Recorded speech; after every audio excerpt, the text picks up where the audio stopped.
Good evening, everybody. I'm just here making another video for you guys. Very simply, as always, I try to keep it simple. The KISS method. Keep it simple, stupid. Um, but yeah, watching a few videos on here on TikTok and other few places like YouTube, and um, yeah, having a great night. Again, not a bad time. It's a sweat box right now in my camper as well. We've had some wonderful warm weather unexpectedly. I love it. I'm very much a warm weather person. I can't speak that for everybody, but you know, it's nice to not be missing the feeling in my fingers because it's cold. Um, so tonight's figured, what the hell? I'll do another story time. It's been a couple of days since I've put out another video, and um, yeah, good times. So let's just get into it, I guess. With this holiday season at an end, and we're coming up on New Year's, I figured, what the hell? I always have a little trouble with the way into the story, and we're working on that. Um, anyways, I figure I'll tell you guys one. As many people know, 2002, I enlisted into the United States Army. By 2003, I saw my first bit of combat in OIF 1 in Iraq.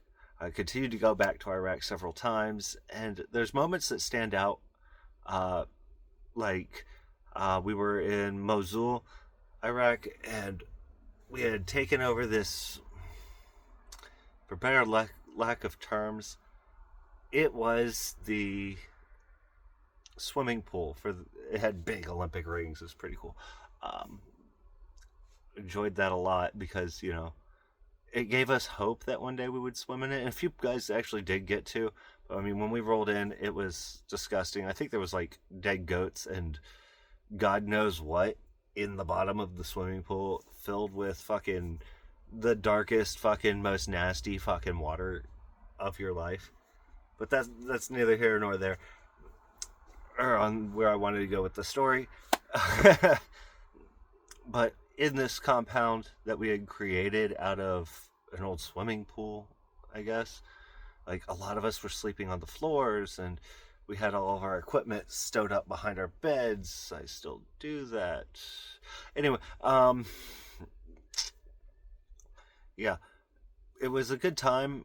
We had a lot of fun, and then later we moved into what was, at one point, it was the Northern Iraqi Communist Compound, which we took over and made home because we got kicked out of the pool because in Uncle Sam's beautiful thought process, after we had cleaned up the pool, made it survivable, made it freaking actual swimming pool again where people could legitimately swim, even though we as the ones who took it over were too busy, so battalions sent the rear echelon motherfuckers and pogues and to swim while we worked. Yeah, I'm a little salty about that one even today. That it's been 20 something years. But yeah, I was part of the first of the 502nd in a Delta company, um, commonly known as the Black Heart Brigade. And here we are. Anyways, we get into this communist compound, and there's no working electricity. There's no air conditioning. This is Iraq that I'm talking about, in Mosul. And yes, it's farther north. It's kind of on the same line of like heat index as you would think with northern Florida. So it's not exactly hot. It's not. It does get cold eventually, but in May, June, July, yeah, it's toasty. Uh, but I remember walking through one of the hallways one day. We're trying to get the electrical situation figured out, and I think it was the company commander or first sergeant or one of those, they had figured out because we had the battalion talk. right upstairs. It might have been the battalion, I don't know. But they figured, hey, we need um, electricity. We need creature comforts. We can't continue to survive off of the kind of arid conditions that we as Americans are not exactly accustomed to. We need a spot that we can come home and relax. And I remember I'm walking through the halls of this compound, and I'm like, and at this point it's hot. And we have this local electrician that's kind of a really big stretch to call him an electrician, but he's a local, been vetted and found to not want to kill us at that moment. And I noticed a bunch of other dudes are watching him too. We're kind of like poking our heads around the corners and, giving that little like, what the fuck is going on here? And I'm still a PFC at this point. And this dude is taking a nail to, like, the kind of nail you tap into wood with a fucking hammer. And to figure out which wire is hot, he's stabbing every individual wire in the building. And it was a shit show, and we loved watching this because, honestly, we had been fighting these people, and, yeah, it was a little payback, a little interesting. And we all got a little glee out of it. Dude was fine. That's just how they do things over there. There's no certificates. There's no college courses. You just go out and do a job to make some money for your family, kind of thing. Totally respect that thought process, to be honest with you, because, I mean, hell, the whole country is right at that point. Saddam I think he had just been captured. Everything's winding down. There's no real economy. The police are fucking corrupt. They will arrest whomever. People are, well, they're people. But yeah, as all great things come to pass, that was one of the deals that we have to go through. And once again, this is from my point of view, my perspective. Other guys may be like, well, we were hoping he'd die. Or, well, we didn't exactly like having him on the compound because it's a foreign entity, blase, blah, blah, blah. But I figure, what the hell, make another video for tonight, and that's a little bit of a story. I know it doesn't really have, like, any trauma or anything, and I don't really want to go into the heavier stuff, like, stuff that would give away our tactics, and there's a reason for this. It's simply, I don't want to put out tactics so other people can use them against me, because I still do this. It's not like I'm doing it for money, because no one goes into the army to get rich. How cool that would be. But anyways,